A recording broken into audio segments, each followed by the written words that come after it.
Hey guys and gals, Nary here from Drakewing Gaming. So if you may on Twitter, the Gaming Drag. Today I'm coming back at you with another Let's Play episode of Where the Demon Lurks. So y'all, let's go ahead and jump right back in, shall we? Alarm Chan, you are up, and let's go. Alrighty. The pit of shame in Fortis's heart stops him from going after his friend. He stands alone, a shadow of the proud demon he once was. Today you have the evening shift, the prime quiet time when the working masses are already on their way home after a long day at work. There are usually less customers around this time, so you just sit behind the counter with your phone out to watch some videos absent-mindedly.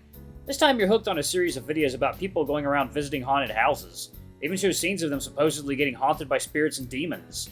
You can't help but cackle every time they ever react to something happening in the house, if there's actually anything happening at all. Man, how do you watch those videos and laugh every time? They're hilarious. Look at this one where he thinks he's been possessed and is now scooting his butt all over the floor. No thank you, I've got to head out for a bit and deal with something at the bank.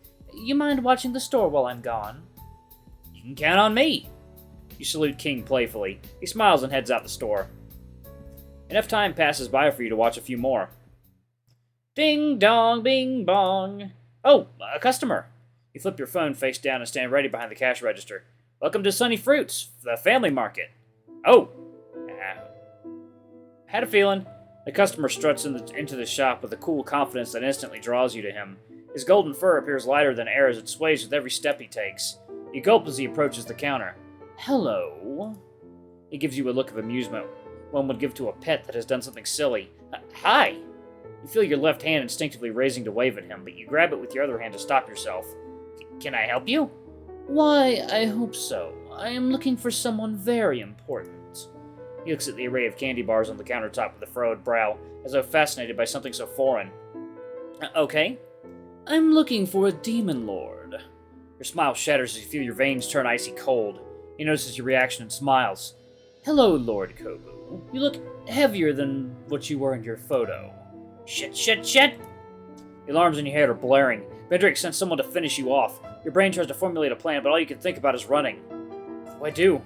The left side of your lip twitches as you force yourself to maintain a poker face. Sir, I think you have the wrong guy. I'm just a clerk here, but we do sell cosmic comics and manga. Maybe there's something over there about a demon lord? The dog rolls his eyes. I assure you, I never make mistakes. I have to uphold my employer's name, after all. Now, enough games. You're coming with me. You start backing away slowly. In your head, you consider your options. You can jump over the counter and make a run for it, but then you remember the extra weight you've put on. Fighting him won't be an option either. Without your powers, fighting a demon would be like pitting a child against a storm. Huh?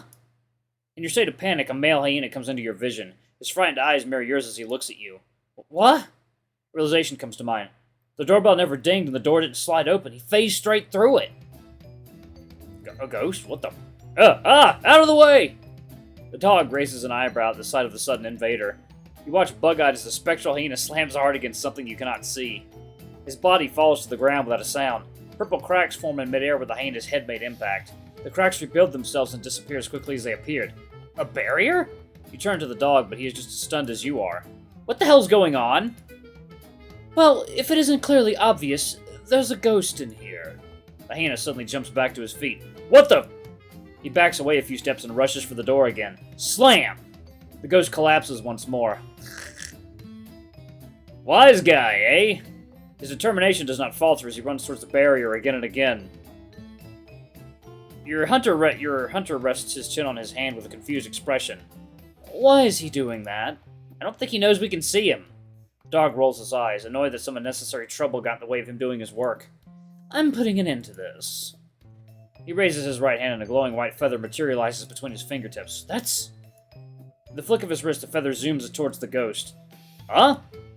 The ghost's body elongates and warps itself into the shape of a spring, letting the arrow fly right through and buries itself in the barrier like a bolt on a dartboard. The ghost sniffs at the feather and then turns to the dog. He blows a raspberry at the dog. The golden retriever growls and conjures up 3 more feathers. Stay still! Although clearly annoyed, the dog stays rooted in his place, conjuring and tossing feathers relentlessly at his target. The hyena... Jesus. The hyena ghost laughs as he continuously dodges the attack. Up, down, left, right. The ghost leaps from side to side of the room, from the side of the room to another. All the while, the dog's feathers can't even graze him. They're not having any problems hitting every item on display. The ghost runs along the lunch aisle, a barrage of feathers following soon after and blasting open each sandwich, bento box, and bag of crisps in their wake. What are you doing? You're pulling at your hair thinking of how you're going to explain all this to King. I'm doing my job. No, you're making a mess of the store and stop using your powers. Someone's going to see you on the recording. You point to the camera right above you. Such a nuisance. The dog turns and launches a feather that cuts through the camera's wire. You gasp loudly. Ding dong, bing bong. The store's front door is open. Oh, what the hell now? The golden retriever ceases his attacks. You turn to the entrance and see a stout boar enter. He's wiping his face with a handkerchief. Visible sweat stains can be seen under the boar's armpits. Flah. Some weather we're having, huh? Welcome to Ghostly Fruits. Sunny Fruits. Sir, please, it's not safe. There's a ghost in here. You! The ghost stops leaning about and points at the boar. He grabs a bento box and throws it at him. Look out! He turns swiftly and catches the flying bento with his bandaged hand. Whoa! You break it, you buy it. You're not taking me alive! But you're not alive. The ghost grabs as many items as he can and chucks them at the boar. His throws are inconsistent, picking up some items and phasing through others at random. A bag of flour flies past your head and explodes its contents behind you. Everyone stay back. I can take him. What? Kid, leave it to the professional. Excuse me. The dog's face contorts into a confused frown. Hey, shopkeep, catch! The boar tosses the bento box at you and pulls out an empty jar with the label honey on it.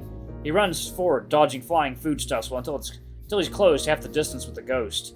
Sensing danger, the ghost makes a dash to the right.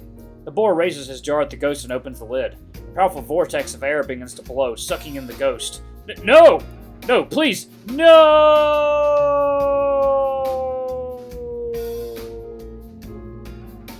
His screams are muted the moment he is sucked into the jar. Gotcha! The boar seals the jar and turns back to look into your dazed eyes. And that's one successful exorcism. You stand dumbfounded by the state of the store. Training certainly never covered how to handle customers this nuts. You really ought to get a raise for having to deal with this. Your heart is thumping fast and is overwhelmed by the torrential waves of fear, dread, and anger. You stomp angrily out of the counter and point at the boar. Hey, you! Me? Yes, you. And you too! You turn to the dog who's watching the scene with a cold, annoyed glare. Look at all this mess! You throw your hands in the direction of all the mess and wildly flail your arms in disbelief by what has happened.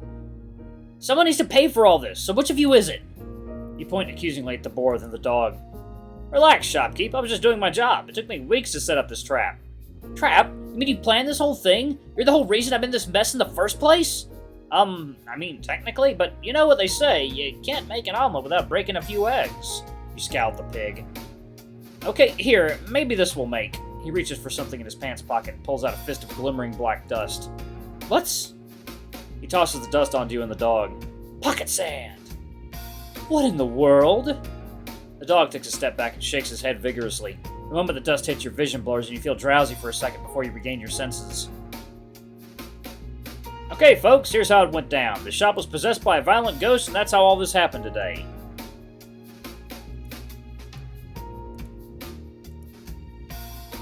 He widens his stance and gestures to all the damage surrounding you. His exaggerated posing makes it hard to take him seriously. But lucky you, I'm here to help. The name's Morris Boris. Really? Boris? Boris the Boar. Morris Boris, professional exorcist. Here's my card. He pulls out 2 business cards, handing them to you and the dog. Now, for a reasonable fee, I'd be happy to come back here and help you. Did I use too much bygones be bygones powder? What the hell are you talking about? You just admitted to booby-trapping the store just to get that ghost. Hell, that stuff's supposed to make you all gullible as gull. This batch defective? That powder only affects those with no natural defenses against the supernatural, mortal. Wait a minute. Who are you two?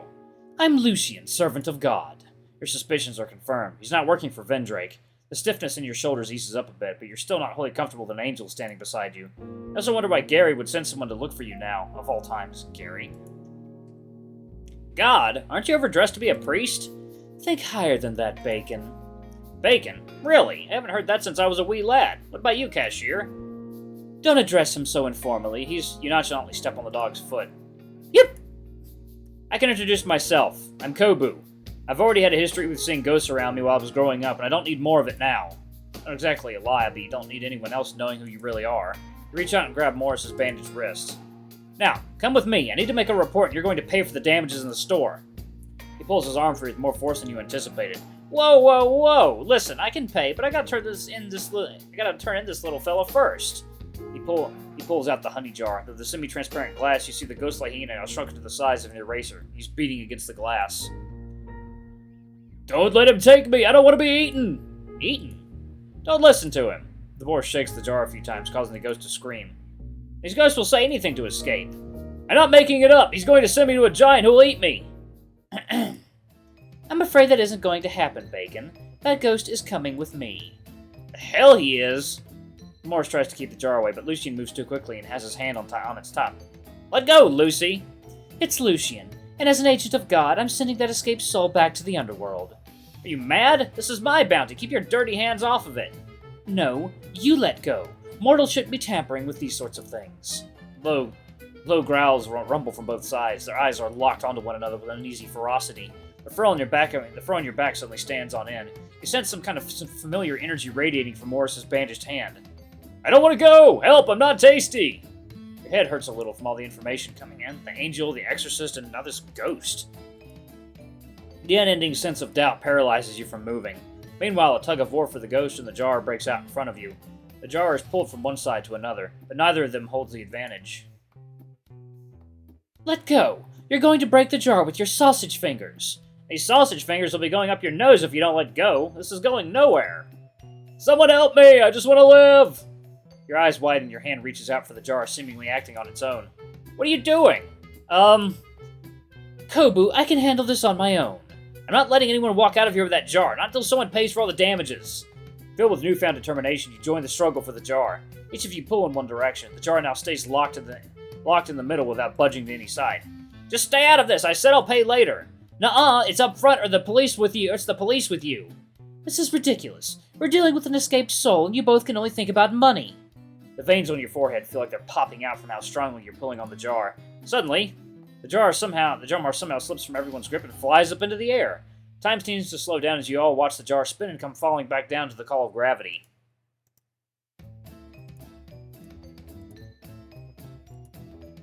Catch it!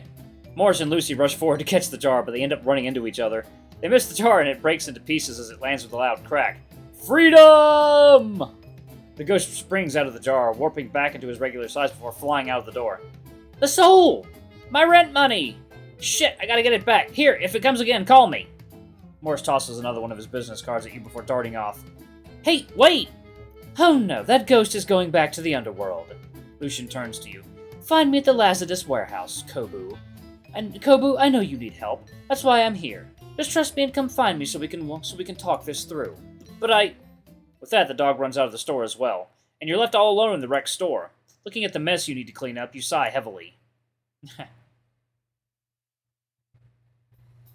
In less than an hour, King returns to see you with a mop cleaning the shop. What the? I can explain. Hopefully you can explain. How? Did the mob come to loot the shop? It was an earthquake, a mini one that was just concentrated on the shop. For real? Are you alright? I'm fine, just a little shaken. Well, HQ should probably just be glad the whole store didn't come down in that case, but they'll probably want the store recording as proof of what happened. Come on, let's make sure our asses are secured. Right.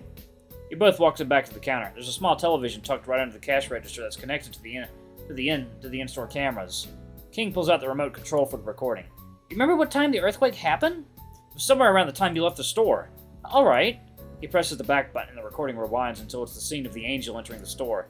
You watch with bated breath for the upcoming moment. In the recording, you're both talking, then you both turn to one side of the shop. Lucy then appears to be throwing his hands wildly in the air while items on the shelves are knocked over. Well, you're handling it better than that customer. You laugh nervously. Yeah.